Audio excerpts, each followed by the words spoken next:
ขั้นตอนการชำระค่าธรรมเนียมทางผ่านตู้ ATM BCL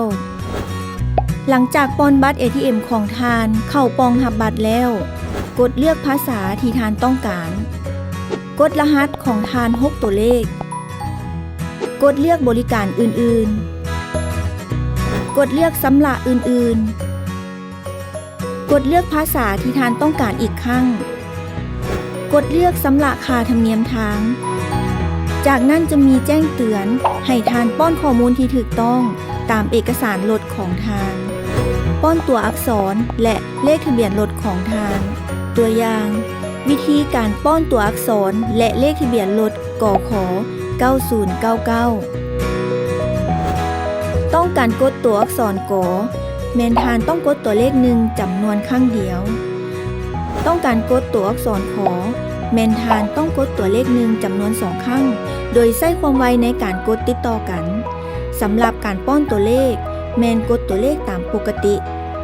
กดเลือกแขวงที่รถของทานขึ้นทะเบียนเลือกประเภททะเบียนรถสีป้ายของรถทานกวดเบิงเลขทะเบียนและบัญชีของทานที่ต้องการจ่ายใบเสียค่าธรรมเนียมทางถ้าถูกต้องแล้วแมนให้ทานกดจ่ายในกรณีต้องการเลือกจ่ายด้วยบัญชีอื่นที่บ่แม่นบัญชีหลักในบัตรของทานสามารถเลือกบัญชีอื่นได้โดยการกดเลือกบัญชีจ่ายเมื่อเลือกบัญชีแล้วให้ทานกวดเบิงเลขทะเบียนและบัญชีของทานที่ต้องการจ่ายใบเสียค่าธรรมเนียมทางถ้าถูกต้องแล้วให้ทานกดจ่ายกรุณากวดสอบข้อมูลของทานคืนก่อนการชำระให้ถูกต้องการชำระจะบ่สามารถยกเลิกได้จากนั้นทานจะได้รับเจี้ยใบรับเงินชำระค่าธรรมเนียมทางเพื่อนำไปรับเอาใบเสียค่าธรรมเนียมทาง